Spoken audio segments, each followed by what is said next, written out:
I always thought Lena and I would be side by side forever. We weren't just friends. We were basically glued to each other since second grade. I was the quiet kid in class, sketching in the back, and she was the one who would pull me into the sunlight whether I wanted it or not. My mom used to joke that Lena was like my bodyguard, always shoving away anyone who tried to mess with me. As we grew up, that bond only got stronger.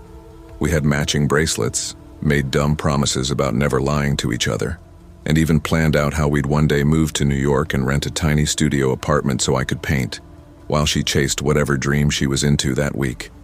But life doesn't stay simple forever. The first real crack appeared last year. We were 20, living in our small town in Oregon.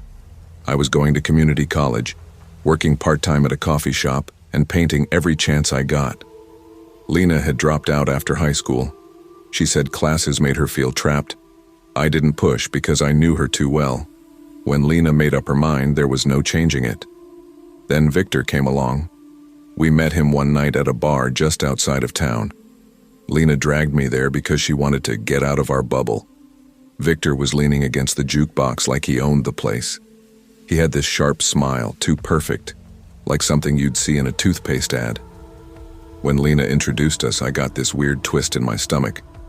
Nothing specific, just something about him didn't sit right. He was charming, though.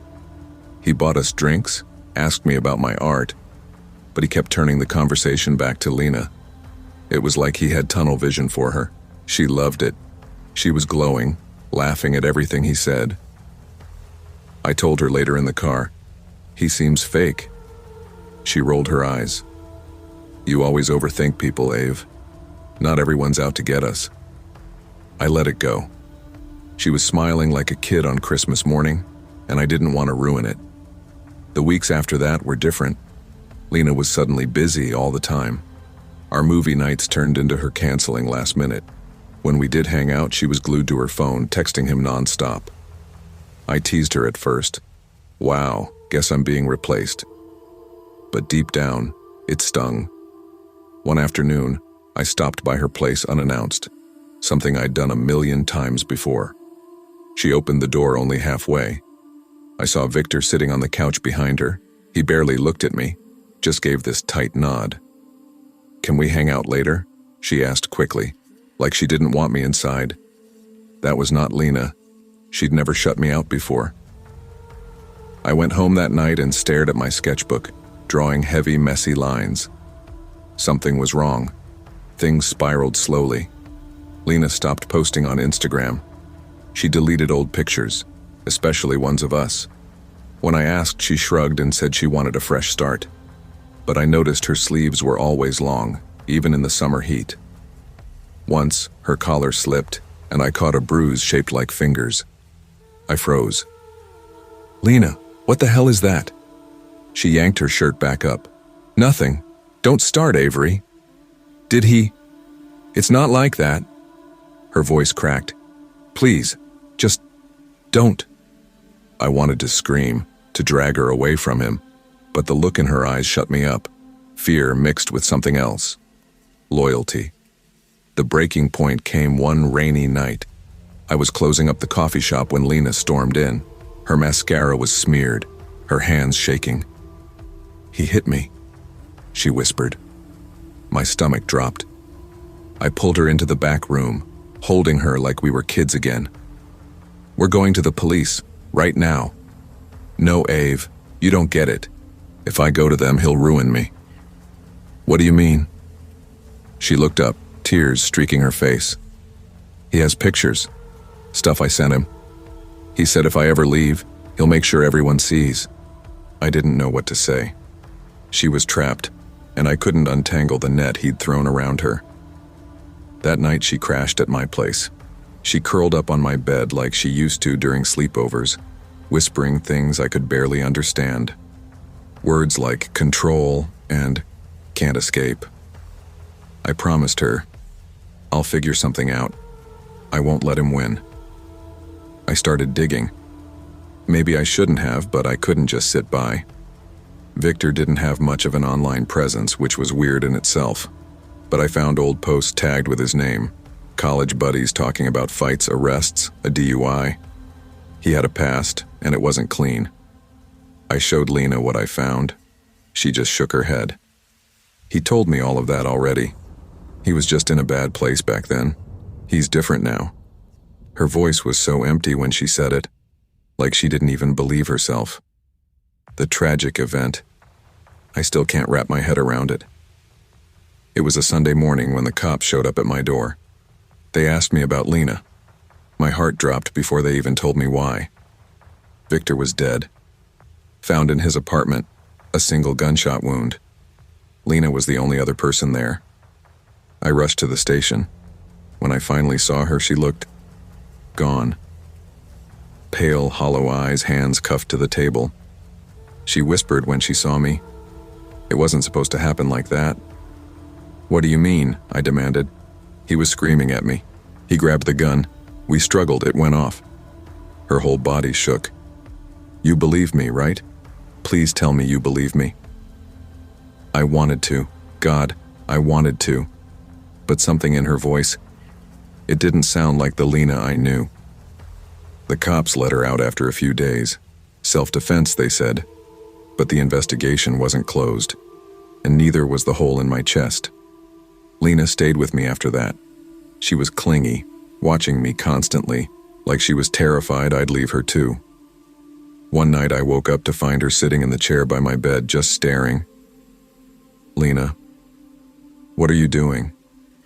"I can't sleep," she said softly. I keep hearing his voice. Her hands were trembling, but she smiled, a strange, broken smile. "You'll never leave me, right, Ave? No matter what." I nodded because what else could I do? But my skin crawled. A week later, I found something. I was grabbing clothes from her bag when I saw it tucked inside. Victor's phone. I shouldn't have touched it, but I did. His texts were there, long threads of him and Lena fighting. But there were others too. Messages from her. Threats. Obsessions. Promises that if he ever left her, she'd make sure no one else could have him. My throat went dry. I dropped the phone like it burned me. That night at dinner, I tried to bring it up gently. "Lena, what really happened that night?" Her fork clattered against the plate. She looked at me with eyes I didn't recognize. "You think I killed him, don't you?" I couldn't answer. She leaned closer, her voice shaking. "I did it for me, and for you. He was tearing me apart. Don't you see? Now it's just us again, the way it was meant to be." I sat frozen. She reached across the table, grabbed my hand, and squeezed hard. "Promise me you'll never turn your back on me, Avery. Promise." I forced out the words, but inside every alarm bell in my head was screaming. And that's where I'm stuck. Every day feels like walking on a wire above a pit. Lena hovers close, watching, clinging. She sleeps in my apartment, uses my things, acts like we're kids again. But she's not the same Lena. She's someone I don't understand anymore. Sometimes I catch her staring at me the way she used to stare at Victor, like I'm the only thing keeping her alive. And I can't shake the question twisting in my chest. Did I just get my best friend back? Or am I living with someone who could break me the same way she broke him?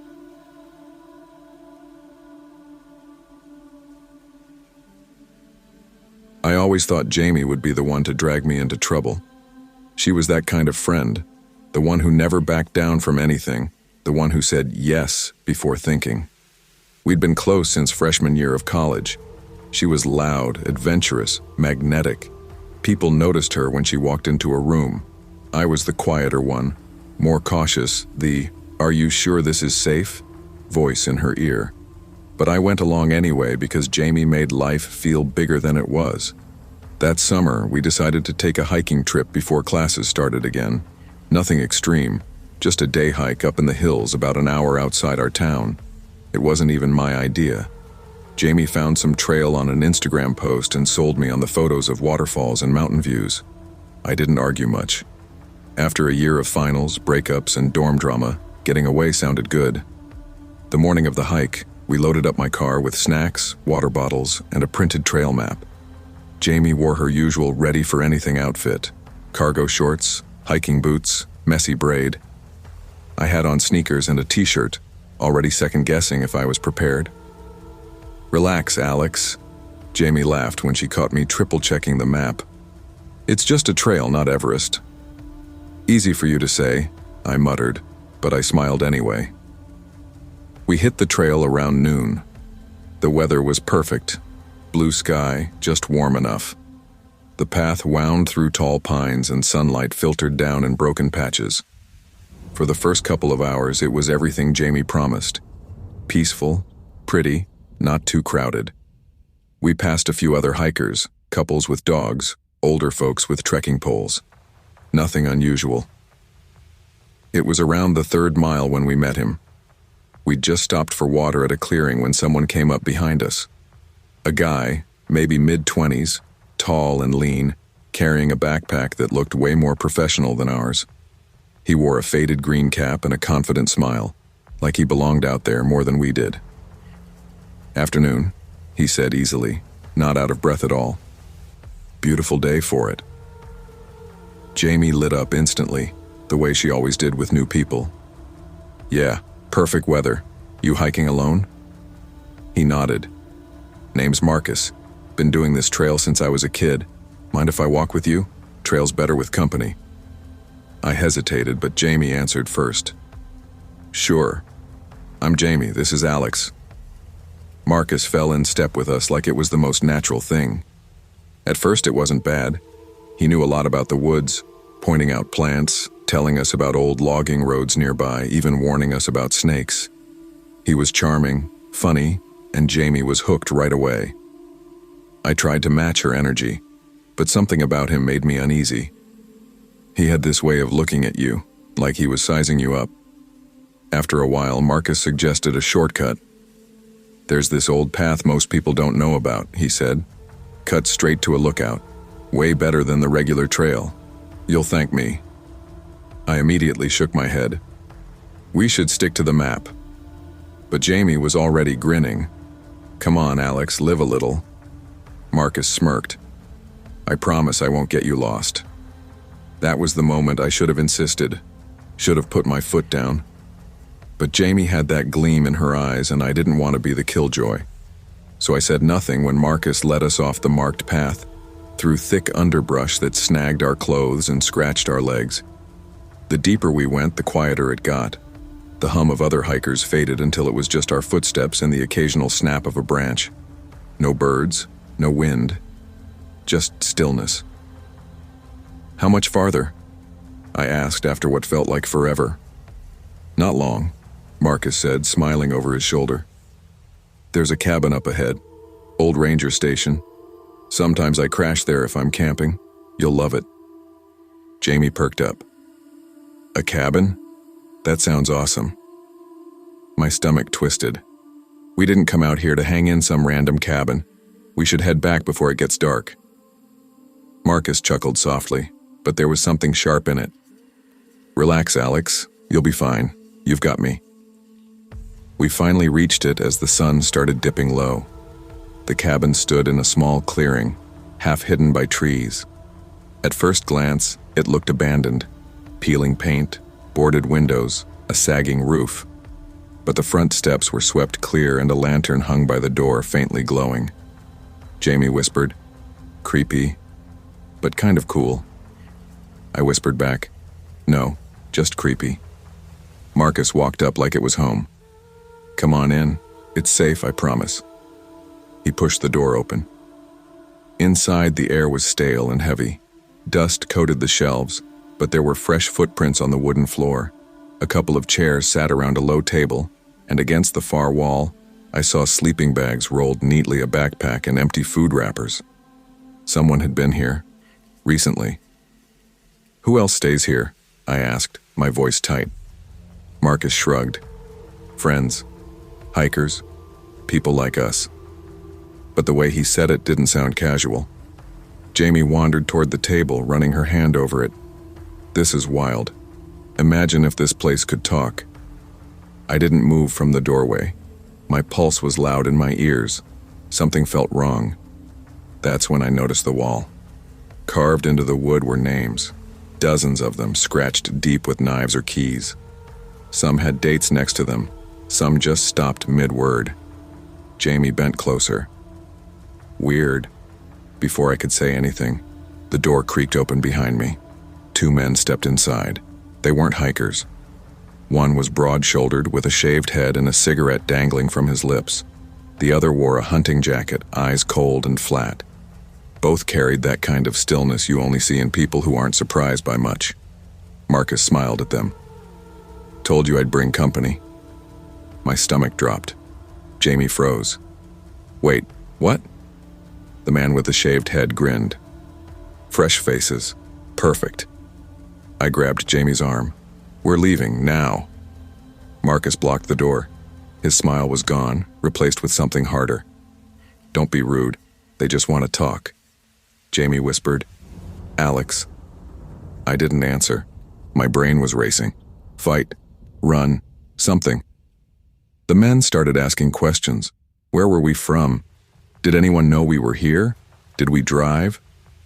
Every question felt less like conversation and more like an assessment. Jamie tried to keep her voice steady. Our friends know we're on this trail. We're meeting them later. It was a lie. The men glanced at each other. One smirked. Marcus leaned against the door frame, watching us like a cat with trapped mice. Why don't you sit? No need to rush. I shook my head. We should go before it's dark. The man in the jacket stepped closer. It's already dark. That's when Jamie moved. She grabbed my hand and yanked me toward the side window. Without thinking, I slammed my elbow into the rotting wood. It cracked, the board giving way. We squeezed through before Marcus or the others could grab us. We ran. Branches whipped our faces, roots caught our feet, but we didn't stop. Behind us, I heard shouts, crashing footsteps. My chest burned, legs shaking, but fear kept me moving. At one point, Jamie stumbled and I dragged her up. Keep going, I gasped. We didn't know where the main trail was. We just ran blind through the trees until, by some miracle, we saw headlights through the branches, a dirt road. We burst out of the woods, waving frantically as a pickup truck rattled by. The driver slammed the brakes, staring at us like we were crazy. We begged him for help, voices tripping over each other. To his credit, he didn't ask many questions. He let us climb in and drove us back down to the trailhead where my car sat waiting. We didn't call the cops right away. We didn't even talk. We just got in my car and drove, shaking so hard I could barely hold the wheel. Later, when we finally told the police, they searched the area. They found the cabin, but it was empty. No Marcus, no men, no signs of struggle. Just the names carved into the wall. The officers said maybe it was squatters. Maybe just some weird drifters. Nothing solid. But I know what we saw. It's been months since then, but I can't shake it. I see Marcus's smile in every stranger's face. I hear the cabin door creak in my dreams. Jamie tries to laugh it off, but I can tell it changed her too. She doesn't go off trail anymore. She keeps her doors locked at night. Sometimes I wonder what would have happened if we hadn't run when we did. And sometimes, late at night, I swear I hear footsteps outside my window.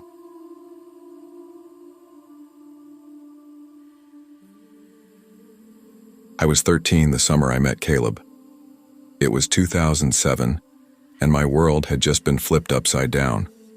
My parents had split, and my mom dragged me from the city to a small neighborhood in Missouri, where the streets were lined with identical houses and kids rode bikes in packs until the streetlights flickered on. I hated it at first. It felt like exile. No friends, no familiar places, just quiet nights and the sound of crickets. Then there was Caleb. He lived directly across the street in a faded blue house with peeling paint and a yard full of weeds. He was my age, lanky with messy blonde hair, and he showed up on our porch the week after we moved in holding a basketball. "You play?" he asked. I didn't, but I was desperate for company, so I said yes. That night we shot hoops on the cracked driveway until it was too dark to see. By the time I went inside, sweaty and grinning, I thought maybe this move wouldn't be so bad after all. Caleb and I became inseparable. We biked to the gas station for slushies, sat on the curb trading Pokemon cards, and spent hours talking about nothing in particular. He had a quick wit and a streak of mischief that made him fun to be around. But even then, there were things I noticed. Sometimes he'd go quiet mid-conversation, his eyes locking onto people like he was studying them. Once he asked me, "Do you think anyone would even notice if I disappeared?" He said it like a joke, but his tone didn't match his smile. I brushed it off. We were kids. Kids say weird stuff. One afternoon, he found a stray cat near the woods. He cradled it in his arms, saying it was hurt, whispering that he'd take care of it. The next day, I saw that same cat lying stiff under his porch. When I asked what happened, Caleb just shrugged and said, "Guess it wasn't strong enough." I didn't press him. I should have. By the end of summer, he told me his mom was sending him to live with his uncle in another state. I remember feeling crushed. He hugged me awkwardly and said, "Don't forget me." Then he was gone. Life moved on. I grew up, went to college, moved to Chicago, and started a career in graphic design. Caleb faded into a half-memory, like a chapter of childhood I didn't reread. I was 35 when he came back into my life. It was late one night, and I was scrolling through Instagram when a suggested account popped up, Caleb D. The profile picture was him, older but recognizable, sharper jaw, short hair, holding a beer in front of a bonfire. My chest tightened. I hadn't thought about him in over a decade. Curiosity won. I clicked follow. Minutes later, I got a notification. "Caleb followed you back." Then a message. "Caleb, hey, long time. Remember me?" We started talking. At first, it was innocent, catching up, laughing about old times. He told me he lived a few towns away, worked construction jobs, didn't have social media much until recently. "You should come visit sometime," he said. "It'd be like old times." I hesitated but agreed to meet at a coffee shop instead. When I walked in, he was already there, leaning back in his chair with that same crooked grin. He said, standing to hug me. He was stronger now, but his grip lingered a beat too long. The conversation flowed easily. It was almost like we were kids again, except every so often, he'd say something that made me pause. "You look the same," he said at one point, staring too hard. "I could pick you out anywhere." I laughed awkwardly, brushing it off. But the unease stuck with me. Over the next few weeks, Caleb started messaging me constantly. "What are you doing? Where are you right now?" "I drove past your street today. Your place looks nice." That one made my stomach drop. I hadn't told him my address. When I asked how he knew, he replied, "I remember the way you described your neighborhood in college. Wasn't hard to figure it out." I told my best friend Kate about it. She frowned and said, "That's not normal, Em. You need to set boundaries." But I didn't want to overreact. Maybe he was just being friendly. Maybe I was imagining the edge in his words. Things escalated. One evening, I came home to find a small package on my doorstep. No return address. Inside was an old photo of me and Caleb as kids, sitting on our bikes with slushies in hand. Scrawled on the back in black marker, "Don't forget me." I hadn't seen that photo in years. I didn't even know one existed. When I texted him about it, he replied instantly, "Thought you'd like a memory." I didn't respond. That night, my phone buzzed at 2:04 a.m. with another message from him. "I can see your light's still on. Trouble sleeping?" My breath caught. My blinds were closed. How could he know? The next day, I confronted him over text. Me. "This isn't funny. Stop showing up at my house." Caleb. "I'm just making sure you're safe." Me. "You need to back off." Caleb.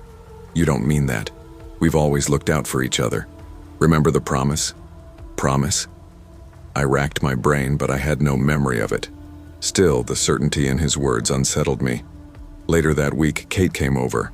While we cooked dinner, she spotted someone outside by my fence. By the time we got there, the yard was empty. She turned to me, wide-eyed. "That's it. I'm calling the police." But what could I say? That an old friend was watching me. They'd laughed me out of the station. The messages grew darker. Caleb, people always leave. Not you, though. You promised. Caleb, do you think anyone would notice if you were gone for a while? Caleb, I still have the cat's collar from back then. Remember him? My blood ran cold. The cat. I hadn't thought about it in years. One night I woke to a loud thud on the porch. I grabbed a flashlight, heart pounding, and opened the door just a crack. Lying there was a dead rabbit, neck twisted, eyes glassy. I slammed the door and locked it, shaking so hard I could barely breathe. I blocked his number, deleted Instagram, installed cameras, changed my locks. But the fear stayed. Sometimes at night, the cameras would catch movement by the fence. The grainy footage showed a tall figure, always just out of focus, standing still for minutes at a time before slipping away. The police brushed it off as probably kids messing around. Kate urged me to move, and I finally did. New apartment, new number, new everything. But a month later, a letter arrived at my new place. No return address, just my name in big block letters. Inside, in shaky handwriting, it said, "You can't forget me, and I'll never forget you." I don't tell people about Caleb anymore. Most wouldn't believe me, and I don't want to see the look on their faces when I explain. But I keep the letter locked in a drawer. Proof, in case anyone ever doubts me. And some nights when I'm lying awake, I swear I hear the faint sound of a basketball bouncing outside. I don't look, because I'm scared he'll be standing there waiting.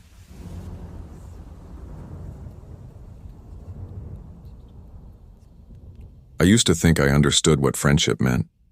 In high school and college, I always had a small circle, never more than 2 or 3 close friends, and I prided myself on being loyal. I wasn't the type to ghost people or drift away. If you were my friend, I was in it for the long run. But that belief got tested in ways I never imagined when I started working at a research facility in Alaska back in 2018. I had just finished my PhD in computer science, focusing on artificial intelligence. Most of my classmates stayed in California or New York, chasing Silicon Valley jobs, but I was offered something unusual, a position at a remote facility in Alaska, working on a government-funded project. It sounded like a dream at the time, cutting-edge research, fewer distractions, a real chance to push the boundaries of what AI could do. The facility was tucked away in the middle of nowhere, about 2 hours from the nearest small town. Snow covered everything 9 months of the year. The silence was so complete some nights I could hear my own heartbeat. We weren't allowed to talk publicly about what we were doing, not even on academic forums. I spent most days coding alone in a windowless lab, grabbing coffee from the machine that always tasted burned, eating reheated meals from the cafeteria. Isolation does weird things to you. At first, I was fine with it. I liked quiet. But after a few months, the silence started to crawl under my skin. I began spending more and more time online just to feel like I was part of the world again. That's where I met Echo. It started on a private Discord server about AI safety. Someone had posted an article on how artificial intelligence could be misused in warfare, and I left a comment. A few minutes later, I got a DM from a user named Echo. He wrote, "Finally, someone who isn't afraid to admit how bad this could get." That one message turned into a conversation that lasted hours. We went from AI ethics to old sci-fi movies to jokes about how terrible the cafeteria food was at government facilities. He told me he'd worked on military projects before, said he couldn't share details, but that he'd seen things that made him cynical. His tone was sharp but funny, like he knew how to dig into my thoughts without making me feel judged. Pretty soon we were talking every night. At first it was all about work, algorithms, neural networks, hypothetical disasters. But over time it shifted. We started swapping music, random memes, dumb stories about our pasts.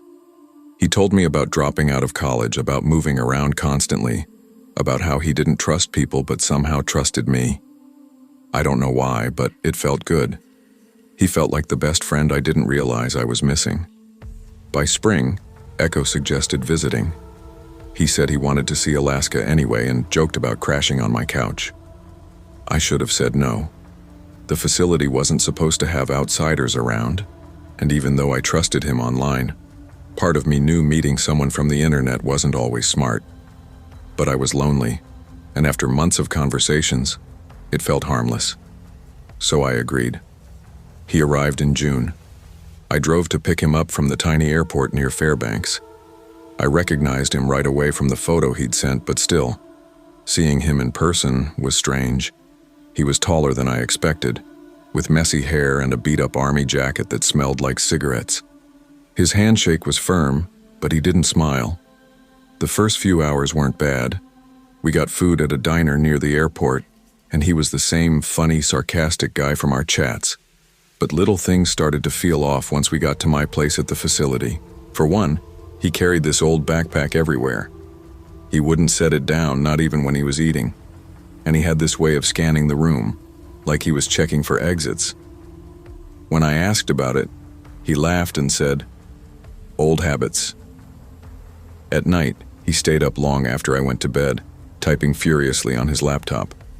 Once I walked past and saw lines of encrypted code on the screen, nothing related to our project. When he noticed me, he quickly slammed the lid shut. The red flags piled up fast. He started pushing me harder in our conversations. "Why not let AI make decisions humans can't handle?" he'd say. "What if we designed something that didn't care about morality, only efficiency?" I'd argue back that it wasn't ethical, that we had to consider consequences, but he'd just smirk. "That's why I like you, Maya. You still think people follow rules." A few nights later, while he was out smoking, curiosity got the better of me. I checked his backpack. Inside, I found a flash drive, several notebooks filled with random numbers and diagrams, and a gun wrapped in a t-shirt. My hands shook as I stuffed everything back. I told myself maybe it was for protection, maybe he carried it traveling, but deep down I knew it was something else. Things escalated quickly after that. One afternoon, I was in the lab when I noticed some of my research files missing. Not deleted, just moved. I asked around, but none of my coworkers had touched them. That night, I caught Echo on my terminal. He didn't even look guilty. "Relax," he said. "I'm backing up your work. You never know when this place might go dark." When I demanded to know what he meant, he just stared at me and said, "Do you really think they're telling you the whole truth about this project?" I started avoiding him after that, but it wasn't easy. We lived in the same building, shared the same tiny cafeteria, and there was nowhere else to go. I tried calling security once, but the call cut out halfway through. Later, Echo told me the facility's systems weren't as secure as I thought. The way he said it made my skin crawl. On his last night, we sat on the couch drinking coffee. He looked at me for a long time before saying, "You know, you're the only one I can talk to. Everyone else lies. But you get it. You'd understand if things went bad."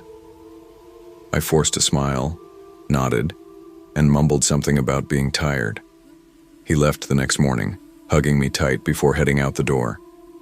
"You'll see," he whispered. "When it all comes down, you'll thank me." That was the last time I saw him in person. For months after, he flooded my inbox with encrypted files, strange messages about collapse, about how he had plans. I blocked him on Discord, then on email. He always found another way to reach me.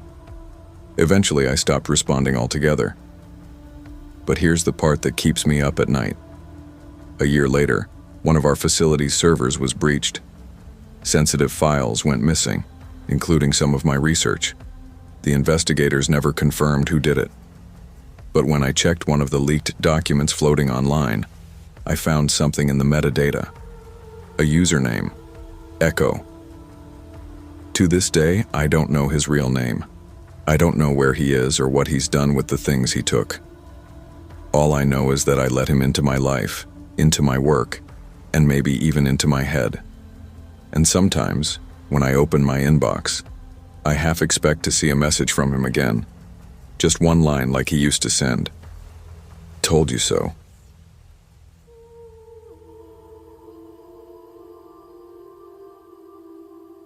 I always thought I had a pretty normal life. I lived with my mom, dad, and younger brother in a quiet neighborhood where nothing ever really happened. My best friend Mia lived a few streets away, and most of my free time was either spent with her or buried in my sketchbook. I liked routine. I liked knowing that tomorrow was going to feel the same as yesterday, but that changed the summer Ryan moved in next door. At first, it didn't feel like a big deal. People move in and out all the time, right? But looking back now, I wish I had paid more attention to the little details, the ones I brushed off as nothing. The first time I met Ryan was on a Saturday morning. I was helping my mom carry groceries from the car when he came walking down his driveway. He was holding a box, but when he saw us, he dropped it right on the pavement like it didn't matter. "Hey, I'm Ryan," he said with this bright smile. "Just moved in yesterday." I mumbled a quick hi while my mom introduced herself. He looked my age, maybe a year or two older, and he had this easy confidence that made him seem friendly right away. "You're Emily, right?" he asked me directly. That threw me off. How did he know my name already? Yeah. He laughed a little, like I was being shy, and added, "Your mom mentioned it."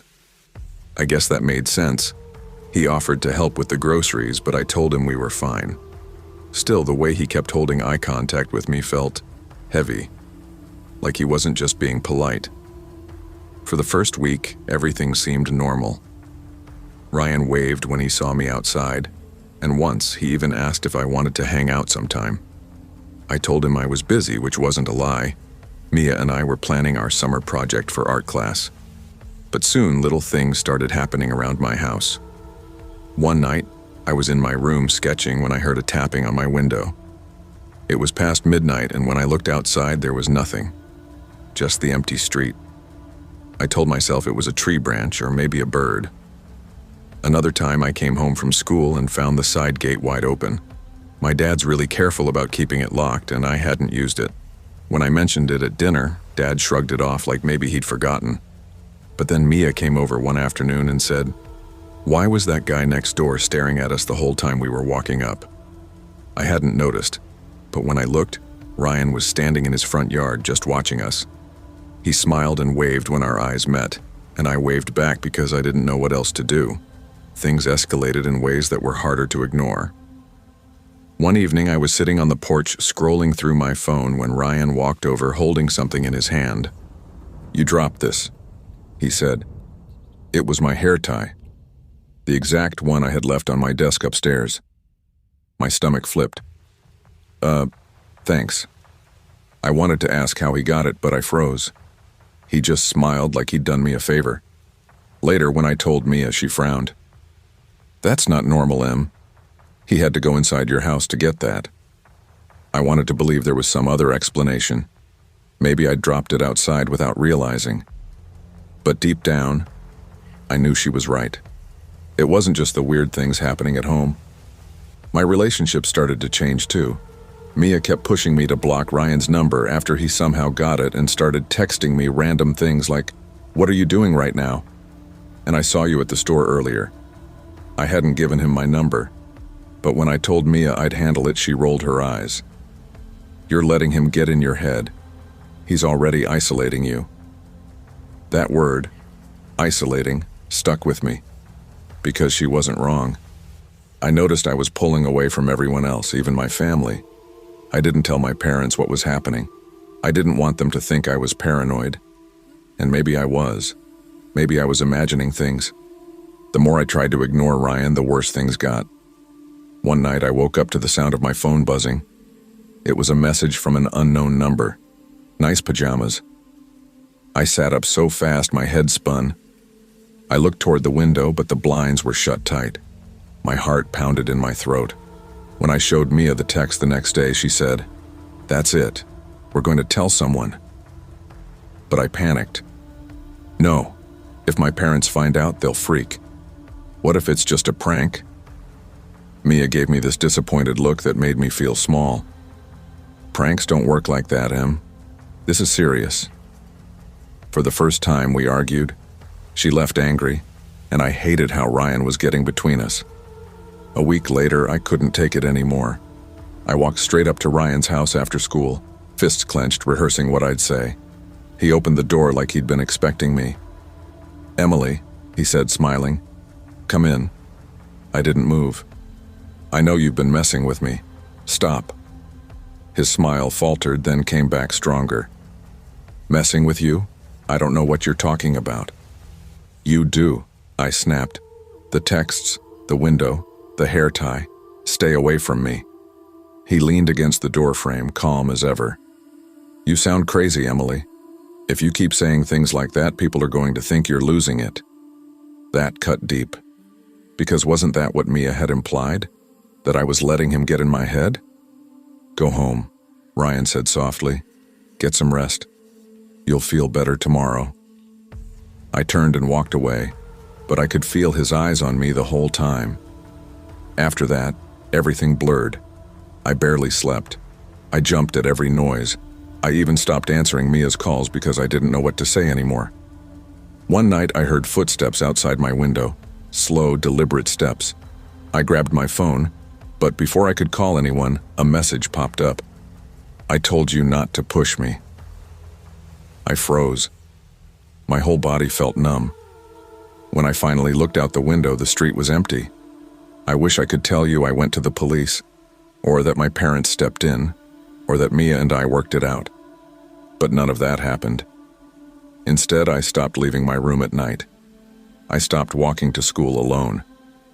I started checking the locks on the doors 3 times before bed. Ryan still waves at me when I see him outside. Still smiles like nothing ever happened. And sometimes, late at night, I swear I hear the sound of tapping on my window again. But I don't look anymore, because I'm scared that if I do, he'll be standing there.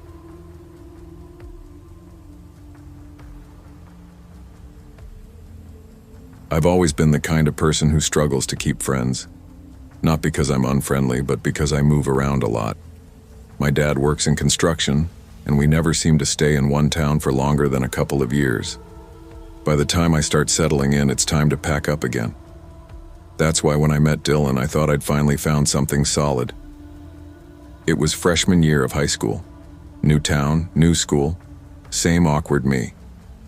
Dylan wasn't exactly the most popular guy, but he had this easy charm. He was funny in a quiet way and had a way of making people feel like they belonged. I guess that's why I stuck so close to him.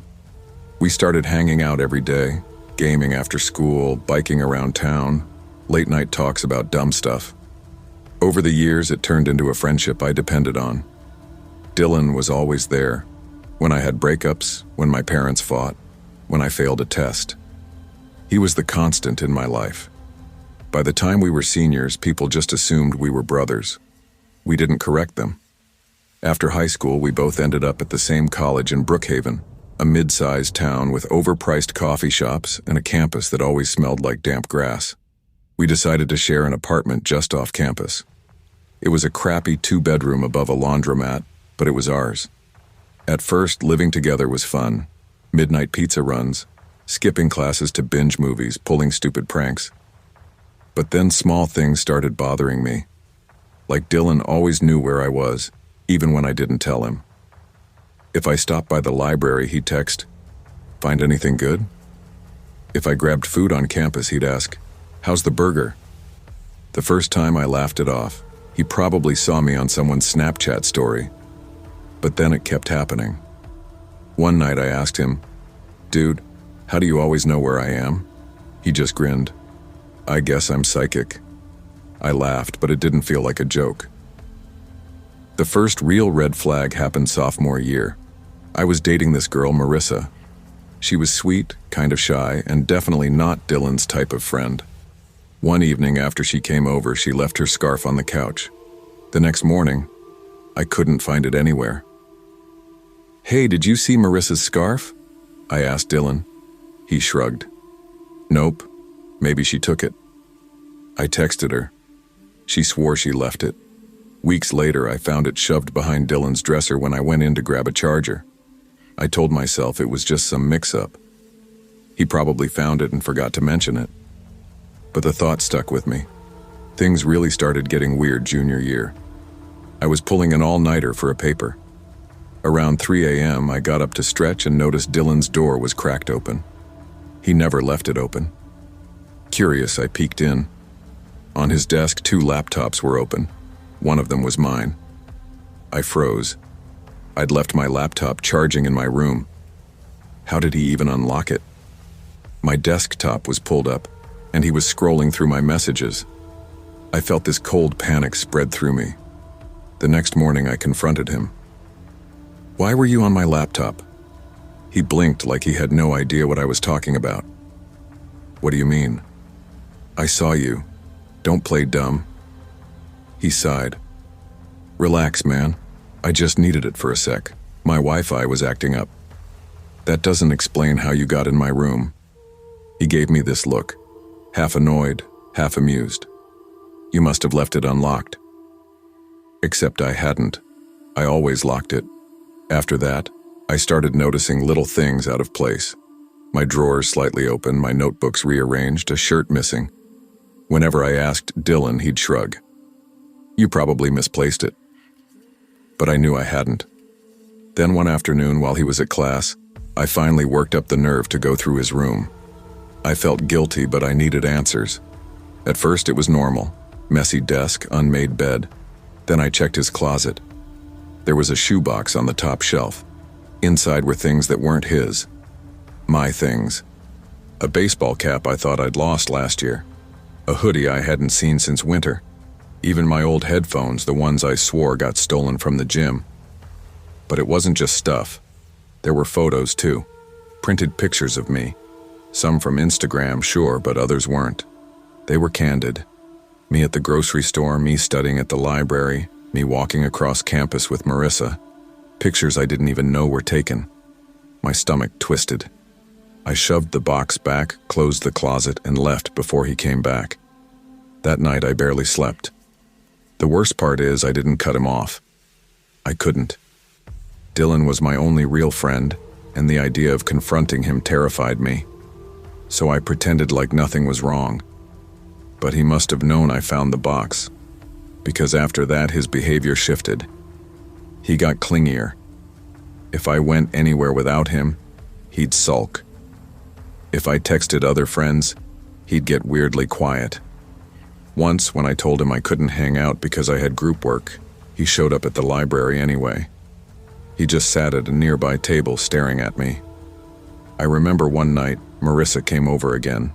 Dylan barely said 2 words to her, just sat in the corner watching us. After she left, he asked me, "Do you even like her?" "Yeah, of course I do." He smirked. "She doesn't get you like I do." The way he said it made my skin crawl. The breaking point came senior year. I'd been applying for internships, keeping it quiet because I didn't want to jinx anything. Then one day I got an email from a company I never applied to, thanking me for my follow-up. When I checked my sent folder, my stomach dropped. There were emails to multiple companies all signed with my name, but I hadn't sent them. I stormed into Dylan's room. "Why the hell are you pretending to be me?" He looked up calmly.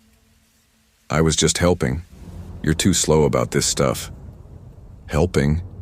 You don't get to mess with my life like that." His face hardened. "You should be grateful. I'm the only one who actually cares about you." The way he said it, so calm, so certain, scared me more than if he'd yelled. I packed a bag that night and stayed with a classmate for a week. When I came back, Dylan was gone. His room was cleared out, no note, no explanation. At first I felt relief, like I could finally breathe again. But then I started noticing things. A hoodie folded neatly at the end of my bed that I didn't put there. My phone buzzing with unknown numbers, the caller hanging up when I answered. One time I swore I saw him across the street just standing there, but when I blinked he was gone. I don't know where Dylan is now. I haven't seen him in over a year. But sometimes, when I'm walking home at night, I get this crawling feeling that someone's watching me, and I can't shake the thought that it's him. Because Dylan wasn't just my best friend. He was studying me, memorizing me, piece by piece. And I'll never know how much of my life he still holds in his hands.